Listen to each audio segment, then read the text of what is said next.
بسم الله الرحمن الرحيم الحمد لله رب العالمين اللهم صل وسلم وبارك على محمد وعلى آل محمد اللهم انفعنا بما علمتنا وعلمنا ما ينفعنا وزدنا علما وبارك لنا في علمنا وارزقنا الإخلاص في القول والعمل كاملا ونسألك اللهم علما نافعا لا ينسى وتوفيقا دائما وصحة ويقينا آمين يا رب العالمين. Alhamdulillah kaum muslimin rahimakumullah, hari ini kita sudah masuk tanggal 11 Rabiul Akhir 1443. Kita lanjutkan pengajian tafsir Al-Quran satu hari satu halaman, dan kita sudah sampai pada surah Ali Imran, yaitu pada halaman 65. Ali Imran ayat 116 sampai 121 insyaallah taala. A'udzu billahi as-sami'il 'alim minasy syaithanir rajim min hamzihi wa nafthihi wa nafthihi.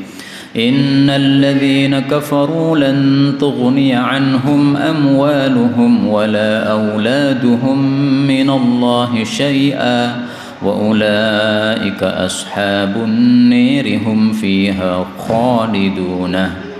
مثل ما ينفقون في هذه الحياة الدنيا كمثل ريح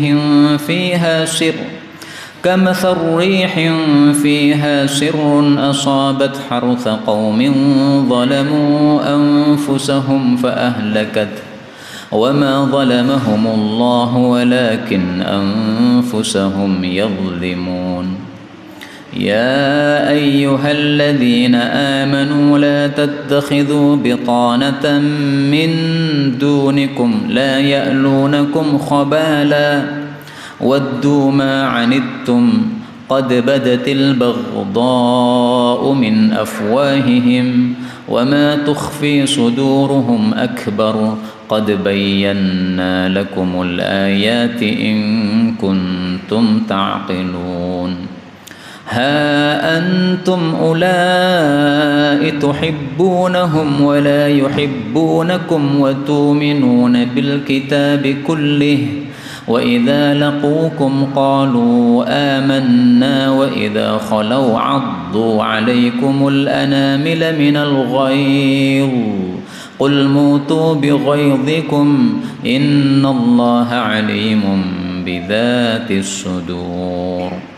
إن تمسسكم حسنة تسوهم وإن تصبكم سيئة يفرحوا بها وإن تصبروا وتتقوا لا يضركم كيدهم شيئا إن الله بما يعملون محيط. وإذ غدوت من أهلك تبوئ المؤمنين مقاعد للقتال والله سميع عليم. الحمد لله رب العالمين اللهم ارحمنا بالقرآن آمين. Pada ayat-ayat yang kita baca ini ada beberapa kata yang bisa dibaca dengan dua bacaan.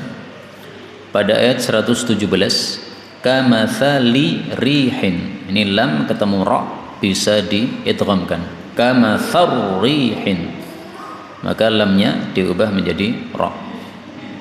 Kemudian pada ayat yang ke 120, tasuhum, itu hamzahnya boleh diganti wawu, tasuhum, maka sinnya jadi panjang ya, tasuhum. Kemudian la yadurrukum, nah itu dotnya boleh diganti kasrah, la yadirkum, ra-nya disukun. Ini semuanya adalah qiraah mutawatirah yang sumbernya dari Sayyidina Rasulullah sallallahu alaihi wasallam. Adapun tafsirnya secara ringkas, Allah mengatakan pada surah Ali Imran ayat yang ke-116, innal ladzina kafaru, sesungguhnya orang-orang kafir, lan tughniya, tidaklah mencukupi atau tidaklah berguna, anhum, terhadap mereka, amwaluhum, harta-harta mereka, wala auladuhum, dan tidak pula anak-anak mereka, minallahi, dari Allah, maksudnya dari siksaan Allah, syai'an sedikit pun.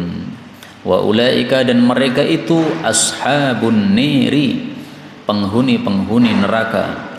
Hum mereka fiha di dalam neraka khalidun, orang-orang yang kekal. Kaum muslimin rahimani wa rahimakumullah, ayat ini menunjukkan bahwa orang-orang kafir itu akan kekal di neraka. Dan ketika siksa Allah sudah turun kepada mereka, maka harta dan anak-anak mereka tidak akan mampu menyelamatkan mereka. Baik itu siksa yang diturunkan oleh Allah di dunia maupun apalagi siksa di akhirat. Allah kirim tsunami misalnya, apakah bisa ditolak? Tidak bisa.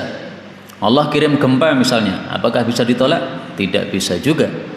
Karena Allah kalau mengirim suatu siksaan, maka siksaan itu pasti akan mengenai sesuai dengan kehendak Allah Subhanahu wa taala. Kaum muslimin, mari kita perhatikan ayat sebelumnya. Ayat-ayat sebelumnya 115 dan sebelum-sebelumnya itu bicara tentang orang-orang beriman. Kemudian ayat ini 116 Allah bicara tentang orang-orang kafir. Nah, ayat seperti ini disebut oleh para ulama dengan istilah ayat yang mathani. Mathani itu setelah bicara surga, kemudian bicara neraka. Setelah bicara kebaikan, lalu bicara keburukan. Setelah bicara tentang orang beriman, lalu bicara tentang orang kafir. Ini ayat mathani. Ayat mathani tujuannya apa? Tujuannya supaya manusia ini mempunyai dua sikap yang imbang. Sikap khauf yaitu takut kepada siksa Allah, dan sikap roja yaitu mengharap rahmat Allah. Disebutkan tentang orang beriman mendapatkan pahala, mendapatkan surga, mendapatkan ampunan. Ini supaya muncul roja, harapan kepada rahmat Allah. Disebutkan tentang orang kafir bagaimana siksa mereka kekal di neraka dan sebagainya. Ini supaya takut kepada siksa Allah Subhanahu wa taala. Maka para ulama memberikan gambaran tiga sifat manusia harus punya. Satu, mahabbah, cinta kepada Allah. Dua, khauf, takut kepada siksa Allah. Tiga, roja, mengharap rahmat Allah. Mahabbah atau cinta kepada Allah ibarat seperti kepala burung. Roja dan khauf, mengharap rahmat Allah dan takut kepada siksa Allah, itu ibarat dua sayap burung, harus imbang. Kalau tidak imbang, terbangnya tidak akan bagus. Coba satu burung kita potong satu sayapnya, bagaimana terbangnya? Gak akan bagus. Kita ambil beberapa faedah dari ayat ini. Faedah yang pertama, hartanya orang-orang kafir tidak akan berguna apabila siksa Allah sudah datang. Ini mengingatkan kepada kita satu sabda Nabi Sallallahu Alaihi Wasallam tentang tidak bergunanya harta nanti di akhirat. Rasulullah bersabda, man mata wa alaihi dinarun au dirham, barang siapa yang mati masih punya tanggungan hutang berupa dinar atau dirham, qudiya min hasanatih, itu akan dilunasi di akhirat nanti dengan pahala-pahala dia. Laisa thamma dinarun wala dirham, karena di akhirat sudah tidak ada lagi dinar, tidak ada lagi dirham. Hadis riwayat Ibnu Majah. Maksud hadis ini adalah kalau ada orang punya utang tetapi tidak ada niatan untuk melunasi utangnya. Jadi ini yang orang jelek memang. Dia ngutang tetapi tidak ada niatan dalam hati, tidak ada itikat baik. Dia pengennya membawa pergi utang tersebut, uang tersebut. Nah, orang seperti inilah yang dibicarakan dalam hadis ini. Nanti di akhirat dia disuruh membayar dengan pahala. Kenapa? Di akhirat sudah tidak ada lagi uang. Enggak berguna lagi uang. Lan tughni anhum amwaluhum. Harta sebanyak apapun kita kumpulkan di dunia, enggak ada gunanya di akhirat. Karena kita mati, uang kita tinggalkan. Tidak akan kita bawa ke kuburan, tidak akan kita bawa ke alam akhirat. Karena itu kalau kita berhutang, hendaklah ada niatan untuk melunasi supaya tidak terjadi seperti ini. Faedah berikutnya.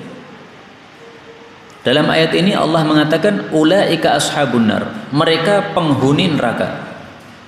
Ketahuilah kata-kata ashabun nar di dalam Al-Qur'an itu semuanya artinya adalah penghuni neraka kecuali dalam satu tempat, yaitu pada surah Al-Muddatsir ayat 31. Di situ kita temukan kata-kata ashabun nar, tetapi artinya bukan penghuni neraka. Ashabun nar di situ artinya adalah penjaga-penjaga neraka, yaitu para malaikat. Nanti dilihat ya, surat Al-Muddatsir ayat 31. Wa ma ja'alna ashaban nar illa malaikah. Kami menjadikan penjaga-penjaga neraka berupa malaikat-malaikat. Faedah berikutnya, hum fiha khalidun. Orang kafir kekal di neraka. Inilah perbedaan antara orang yang masuk neraka karena kafir dengan orang yang masuk neraka karena dosa. Kalau masuk neraka karena kafir, itu kekal, tidak bakal keluar selama-lamanya, naudzubillah. Tapi kalau orang muslim masuk ke dalam neraka, itu sifatnya hanya sementara, nanti akan keluar juga. Tapi jangan sampai kondisi ini menyebabkan kita jadi bermudah-mudah berbuat maksiat. Zina nggak apa-apa, yang penting muslim. Oh jangan begitu. Riba nggak apa-apa, yang penting muslim. Oh jangan begitu, bahaya sekali ini ya. Dalilnya apa? Bahwa orang muslim masuk neraka tidak kekal. Hadis riwayat Imam Muslim. Rasulullah sallallahu alaihi wasallam bersabda, "Amma ahlun naril ladzina hum ahluha." Adapun penghuni neraka yang betul-betul penghuni neraka, fa innahum la yamutuna fiha wa la yahyaun. Mereka tidak hidup, tidak mati di neraka. Walakin unasun, tapi kita temukan beberapa manusia, asabatuhumun nar bidunubihim. Mereka masuk neraka gara-gara dosa-dosa mereka. Fa amatathum imatatan. Maka neraka itu menyebabkan mereka mati di dalam neraka dengan sebenar-benar mati. Nah ini bedanya. Kalau orang kafir tidak hidup, tidak mati dan kekal. Kalau orang beriman masuk neraka dimatikan di neraka. Kalau sudah selesai hukumannya diambil oleh Allah Subhanahu wa taala. Itu yang dimaksud apa? Syafaat, yaitu mendapatkan bantuan atau pertolongan dari Allah sehingga dikeluarkan dari api neraka. Kita berdoa kepada Allah, mudah-mudahan semua kita masuk surga tanpa hisab, tanpa azab. Amin ya rabbal alamin. Kemudian ayat 117 Allah mengatakan, masalu perumpamaan, ma yunfiquna, apa yang mereka infakkan, mereka orang kafir, fi hadhil hayatid dunya, di dalam kehidupan dunia ini, kama sarrihin, seperti perumpamaan angin, fiha, di dalamnya sirrun, ada dingin yang dahsyat. Ada juga yang mengartikan sirrun, api, ya boleh. Asabat, yang dia itu mengenai harsa, tanaman qaumin, suatu kaum. Zalamu anfusahum, yang mereka itu mendolimi diri-diri mereka. Fa ahlakathu, maka angin itu pun membinasakannya. Wa ma zalamahumullahu, dan tidaklah Allah mendolimi mereka, walakin, akan tetapi, anfusahum, kepada diri-diri mereka, yazlimun, mereka berbuat zalim. Maksud ayat ini adalah orang-orang kafir itu, apapun duit yang mereka keluarkan tidak ada nilainya di hadapan Allah Subhanahu wa taala. Ini berbeda jauh dengan orang beriman. Orang beriman sebaliknya, apapun duit dikeluarkan semuanya berpahala. Kecuali kalau kita keluarkan untuk maksiat, jelas tidak ada pahalanya. Tapi kita keluarkan untuk memberi makan kepada istri, ada pahalanya. Kita keluarkan untuk memberi makan anak, ada pahalanya. Kita beli bensin, ada pahalanya. Kita cuci mobil, kita bayar, ada pahalanya. Beli sandal untuk anak kita, ada pahalanya. Semua ada pahalanya, bas. Tapi satu sabda Nabi SAW perlu saya tampilkan di sini. Rasulullah SAW bersabda, illal bunyan, kecuali untuk mewah-mewahkan bangunan, maka tidak ada pahalanya.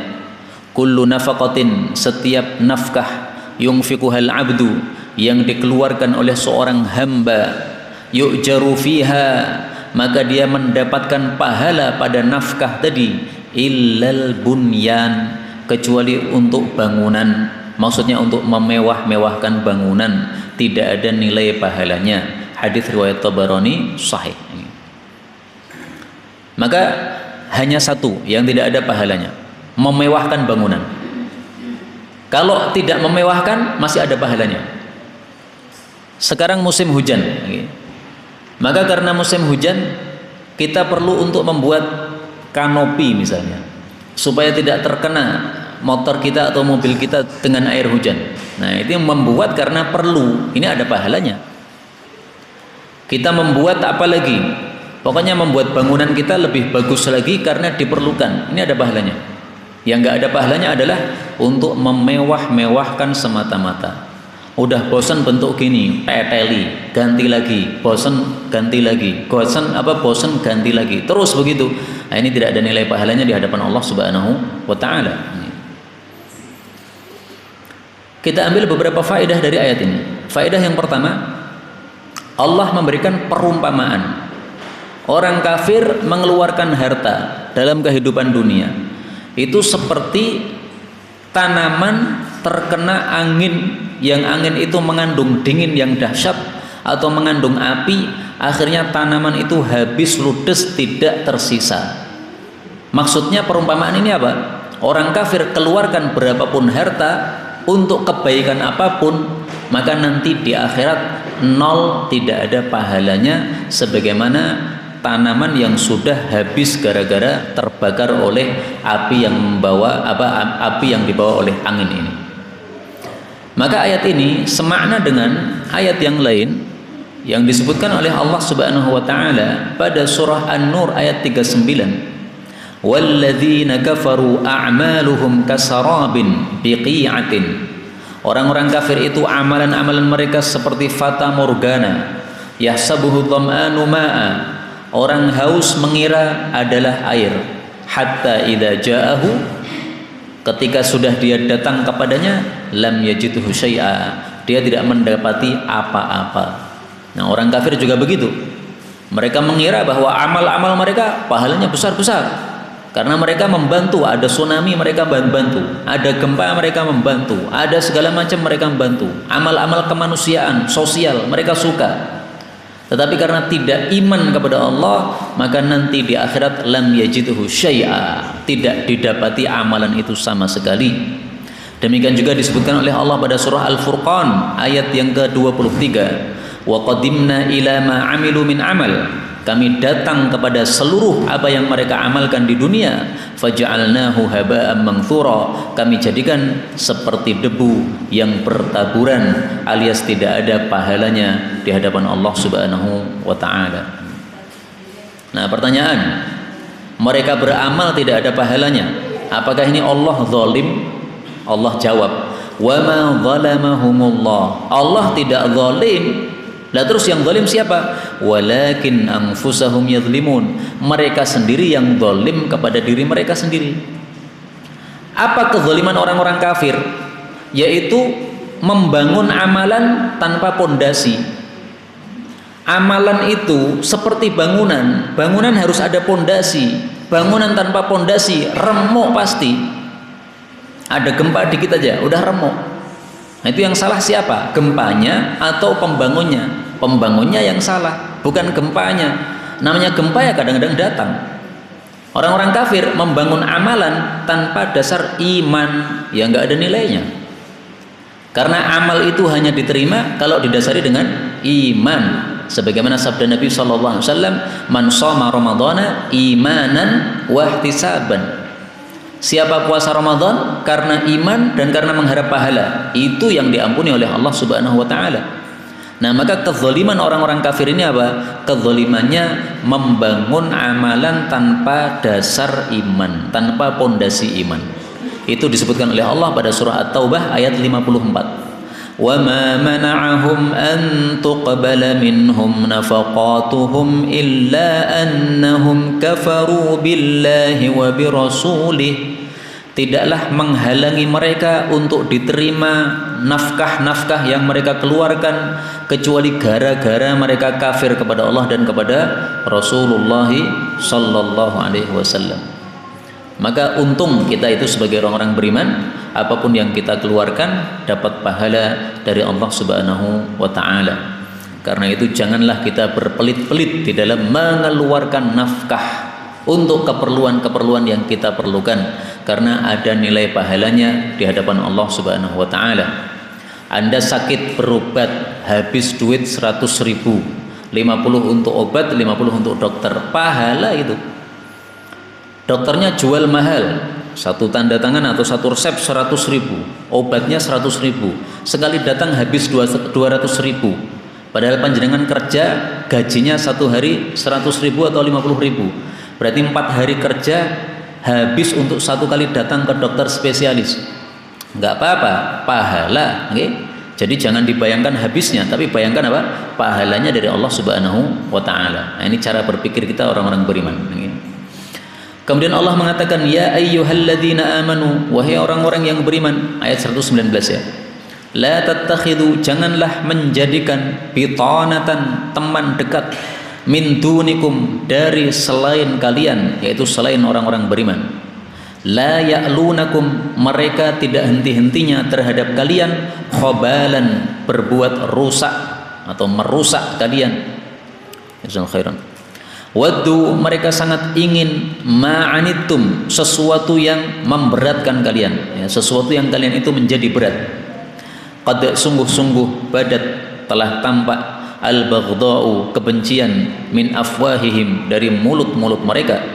Wa ma tukhfi, dan apa-apa yang menyembunyikan, suduruhum, dada-dada mereka, yaitu hati-hati mereka, akbar, itu pasti lebih besar. Qad bayyana, sungguh-sungguh kami telah jelaskan, lakum, bagi kalian, al-ayati, ayat-ayat ini, in kuntum ta'qilun, jika adalah kalian berpikir. Kaum muslimin rahimani wa rahimakumullah, ayat ini termasuk ayat hukum. Hukum bahwasanya orang beriman tidak boleh mengambil teman dekat berupa orang kafir.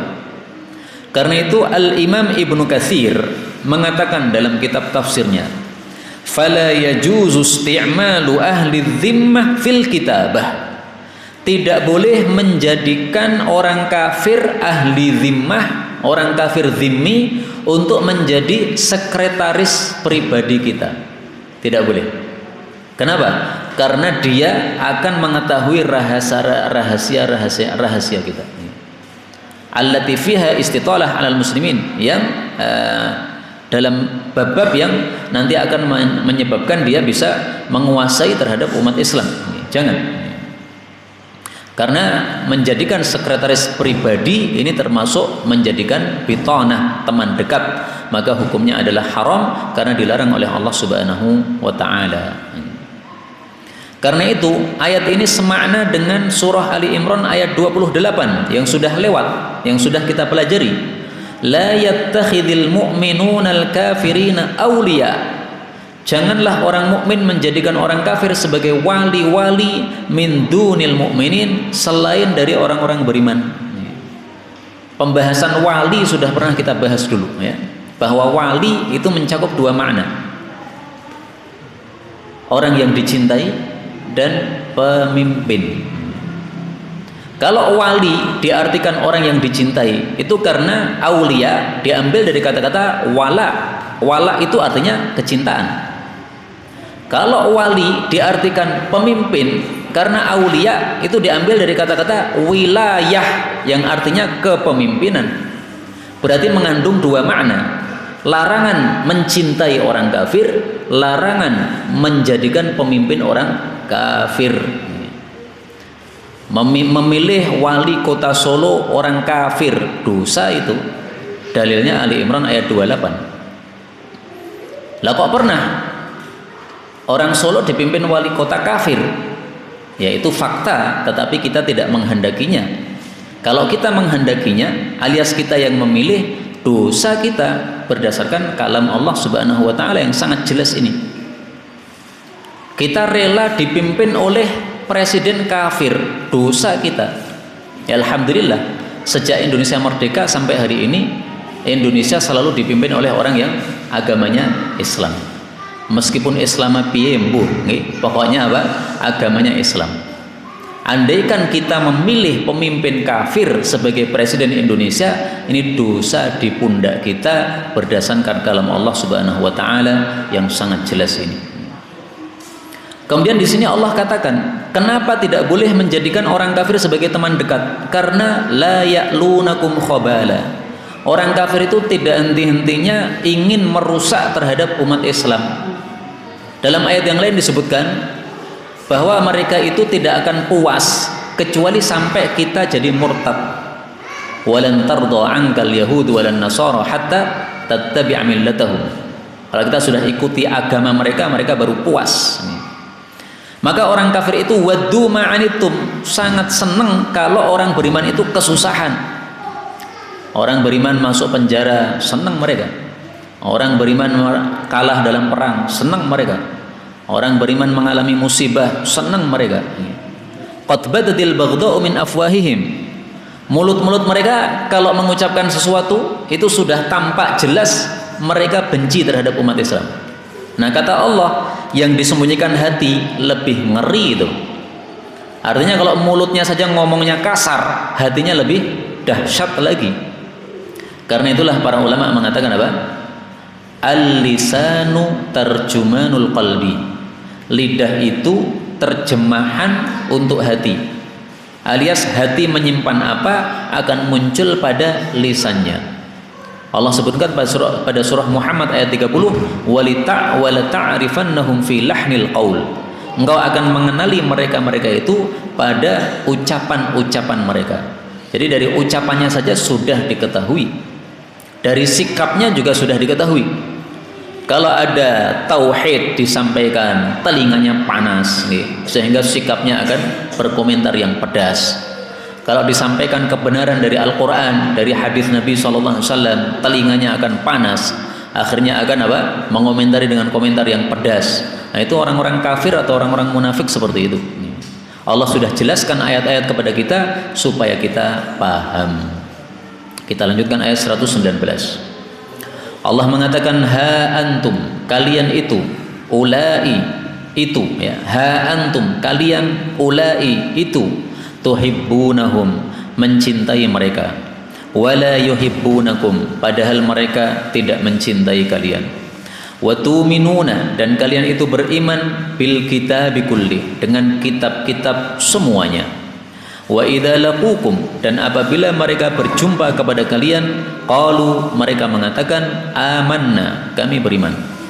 Wa idza khalau, dan apabila mereka bersendiri, yaitu bersendiri dengan kelompok mereka, addu, mereka menggigit, alaikum, terhadap kalian, al-anamil, ujung-ujung jari mereka.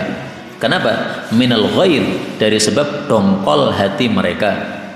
Allah katakan, qul, katakanlah, mutu, matilah kalian, bi ghaidhikum, dengan kedongkolan kalian. Innallaha, sesungguhnya Allah, alimun, maha mengetahui, bidzatis sudur, dengan isi dada atau isi hati. Ini teguran dari Allah kepada kita umat Islam apabila kita mencintai orang-orang yang sebenarnya kafir tetapi menampakkan Islam, orang munafik. Tuhibbunahum, kalian mencintai mereka. Kenapa? Mereka menampakkan Islam padahal hati mereka kafir. Inilah orang munafik. Orang munafik kalau ketemu orang beriman, qalu amanna, mengatakan kami beriman. Tapi ini hanya ucapan lisan saja. Hati mereka sama sekali tidak beriman.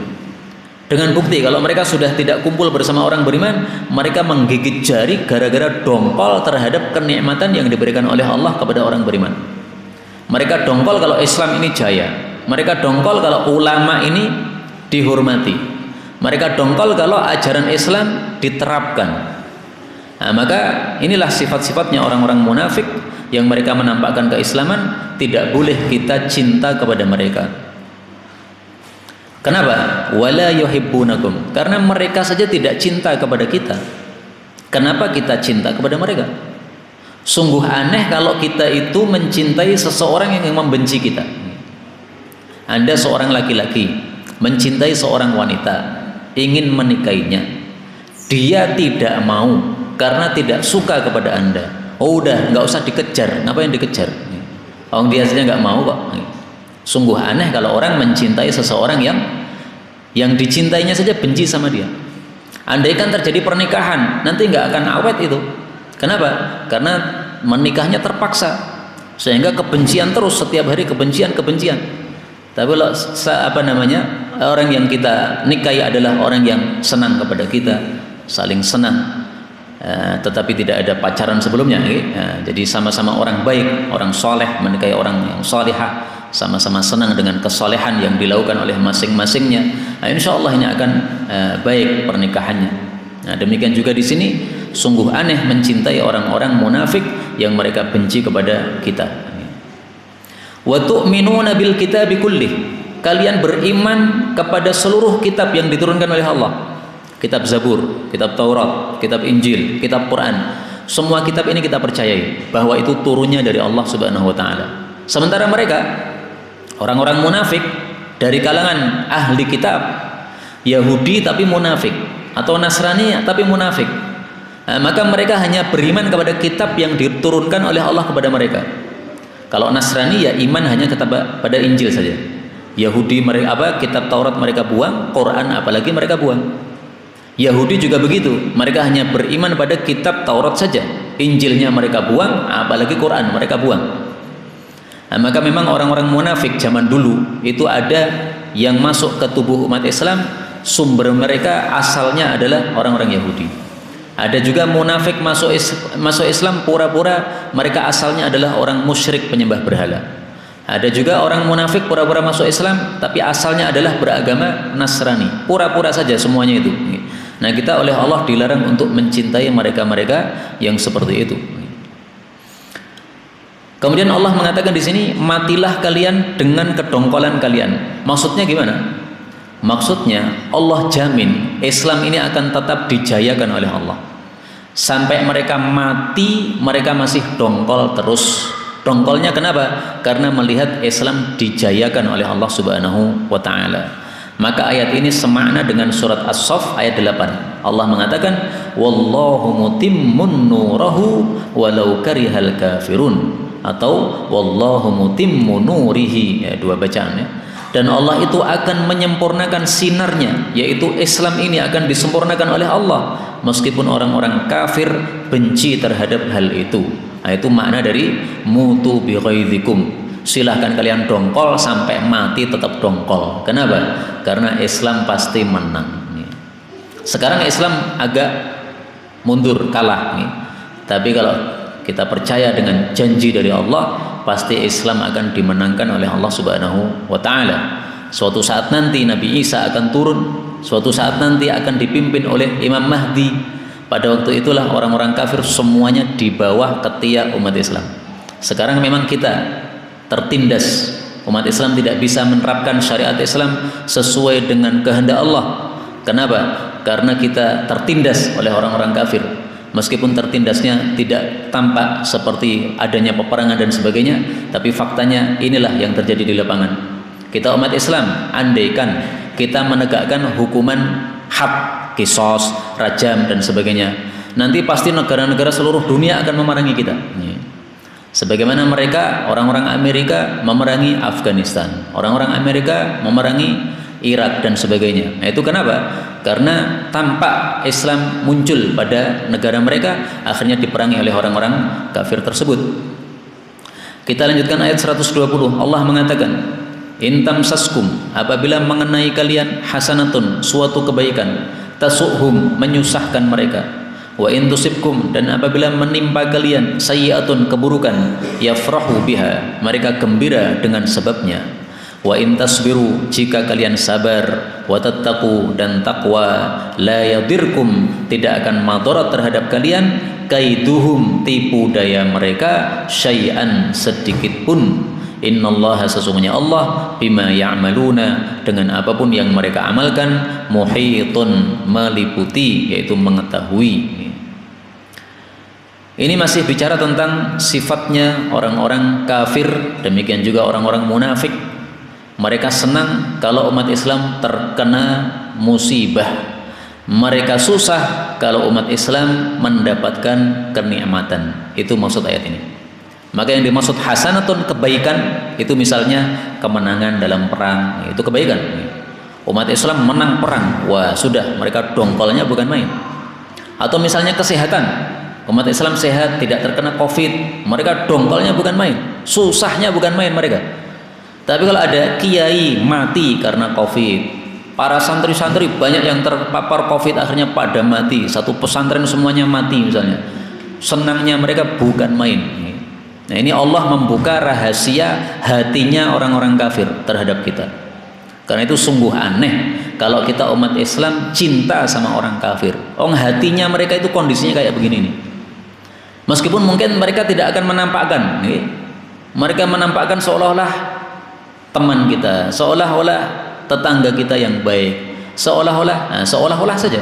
Tapi sebenarnya hati kecilnya seperti yang diceritakan oleh Allah Subhanahu wa taala.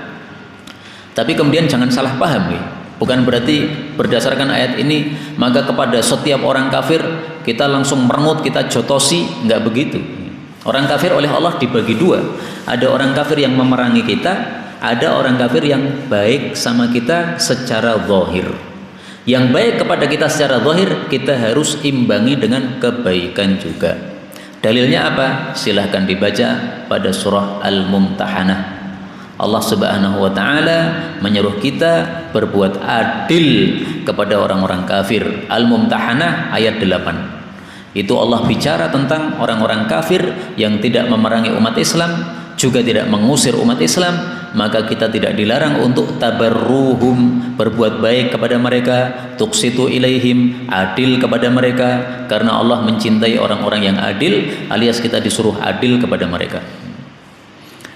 Terakhir Allah mengatakan, wa'il, dan ingatlah ketika ghadauta, engkau berpagi-pagi, min ahlika, dari keluargamu, tubawwi'u, engkau menyiapkan atau menempatkan, al-mu'minina, orang-orang beriman, maqa'ida, pada beberapa posisi atau pada beberapa tempat, lil qital, untuk perang, maksudnya perang Uhud.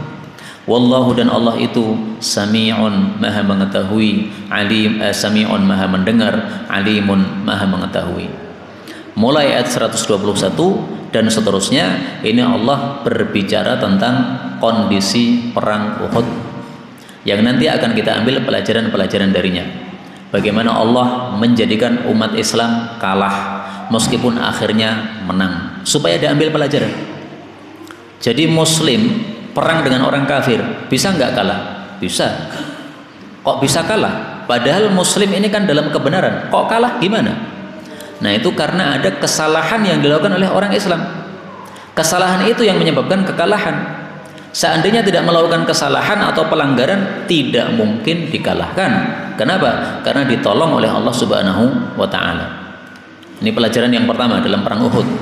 Ada juga pelajaran yang lain, bahwasanya Allah Subhanahu wa ta'ala pada perang Uhud ini Allah ingin memilih beberapa sahabat Nabi yang jadi mati syahid. Kalau perang menang terus, nggak ada yang mati syahid. Nah, maka perang harus ada yang kalah. Supaya apa? Ada yang dimuliakan derajatnya. Karena mati syahid ini mati sangat mulia sekali. Kemudian juga pelajaran berikutnya, supaya jelas siapa yang muslim, siapa yang kafir. Karena pada perang Uhud ini, yang ikut berangkat, nah berarti dia orang-orang muslim. Adapun yang tidak berani berangkat, nah itu berarti orang-orang munafik. KTP-nya Islam, dia sudah mengaku Islam, tapi begitu diajak perang nggak jadi berangkat, di tengah jalan mundur. Itu menunjukkan apa? Kafir dia sebenarnya, munafik dia. Nah masalah perang ini, sepakat para ulama bahwa perang dengan orang-orang kafir itu disyariatkan dalam Islam. Jadi perang hukumnya apa? Wajib. Tetapi wajibnya fardu kifayah.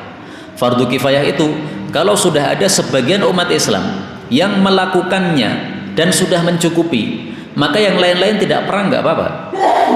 Tetapi kalau belum mencukupi, maka hendaklah ada umat Islam tambahan untuk melakukan perang tersebut sampai cukup. Selama belum cukup, maka masih wajib di atas pundak kita untuk melakukan perang tersebut. Indonesia ketika dijajah oleh Belanda, oleh Jepang, nah, maka wajib umat Islam Indonesia untuk mengangkat senjata perang. Kalau umat Islam Indonesia sudah mencukupi, berarti umat Islam di negara-negara lain tidak membantu, nggak ada masalah, sudah tercukupi.